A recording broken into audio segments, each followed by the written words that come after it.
नमस्ते दोस्तों, स्वागत है आपका आपके अपने YouTube चैनल ट्रेंडिंग स्टॉक्स में। आज 30 दिसंबर मंडे का दिन। आज के दिन के लिए जिन तीन स्टॉक्स को हमने स्विंग ट्रेडिंग के पॉइंट ऑफ व्यू से आइडेंटिफाई किया था, चलिए उनका एनालिसिस करते हैं। सबसे पहला स्टॉक जो हमने सिलेक्ट किया था वो था ग्रेसिम। ग्रेसिम हमने इस रीजन से सिलेक्ट किया था कि वीकली टाइम फ्रेम पर ये चार्ट रखा है और येलो लाइन जो है वो 20 week exponential moving average, black line जो है 50 वीक एक्सपोनेंशियल मूविंग एवरेज है। तो ये 50 वीक एक्सपोनेंशियल मूविंग एवरेज के सपोर्ट पर था स्टॉक पिछले 2 हफ्तों से, और ये जो रेड लाइन है वो एक long term resistance turn into support level था।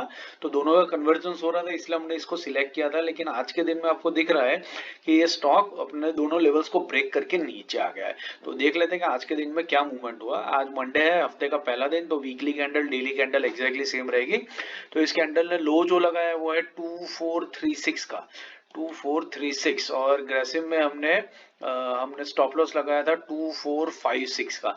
तो हमारा स्टॉप लॉस ब्रीच हो गया है। हमने करंट मार्केट प्राइस पर ही इसको पकड़ने की कोशिश करी थी, 2480 जो फ्राइडे के दिन का क्लोजिंग प्राइस था, तो वहीं पर हमने पिक किया था।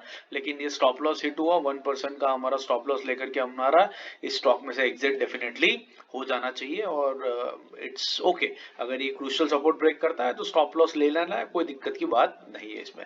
दूसरा स्टॉक जो हमने सिलेक्ट किया था वो था GLS, ग्लेनमार्क लाइफ साइंसेस। तो ये हमने इस रीजन से सिलेक्ट किया था कि बढ़िया ट्रेंडिंग स्टॉक है और धीरे धीरे अपने 50 वीक एक्सपोनेंशियल मूविंग एवरेज के आसपास में आने की कोशिश कर रहा था। इस रीजन से हमने स्टॉक को यहाँ पर सिलेक्ट किया था। तो इसका जो हमने स्टॉप लॉस रखा था वो 970 पे रखा था, और आप देख सकते हैं स्टॉक ने जो लो लगाया वो 965 का, और क्लोजिंग भी 970 के नीचे हुई है। तो GLS में भी हमारा स्टॉप लॉस डेफिनेटली हिट हो चुका है। मार्केट काफी वीक रहा है। अब GLS में आप क्या कर सकते हैं ना, ये जो 935 का लेवल है ना, वो एक अच्छे सपोर्ट लेवल की तरह अभी स्टॉक में काम कर सकता है।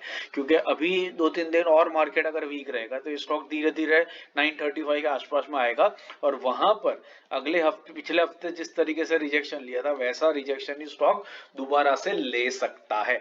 अगर आप डेली टाइम फ्रेम पे देखेंगे ना तो आपको दिखेगा कि किस तरीके से इस लेवल के ऊपर एक अच्छा खासा सपोर्ट स्टॉक के लिए बन रहा है। तो आप इस लेवल पर स्टॉक को वापस से पिकअप करने की कोशिश डेफिनेटली कर सकते हैं। तीसरे स्टॉक की बात कर लेते हैं, एरिस लाइफ साइंसेस।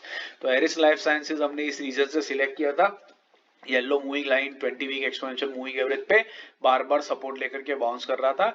आज के वीक मार्केट में भी ये स्टॉक 2.7% हाई रहा है। तो देख लेते हैं हमने जो बाइंग रेंज रखी थी उस बाइंग रेंज में स्टॉक आया कि नहीं आया।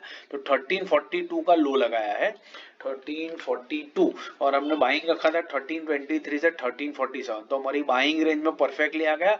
और अगर आपने एंट्री कर ली होगी, इनफैक्ट अगर आपने 1347 हायर एंड के ऊपर भी एंट्री करी होगी, तो वहां से ये स्टॉक जो है उस स्टॉक ने ऑलमोस्ट 38 रुपीज जैसा अपसाइड दिखा दिया, 36 रुपीज जैसा अपसाइड दिखा दिया है, विच इज ऑलमोस्ट 2.5 से 3% का अपसाइड स्टॉक ने बाइंग प्राइस से दिखा दिया है। अगर आपने थोड़ा सा और डीपर लिया होता तो 3% का अपसाइड डेफिनेटली स्टॉक के अंदर में आपको दिख चुका है। तो ये होता है पावर मूविंग एवरेजेस का।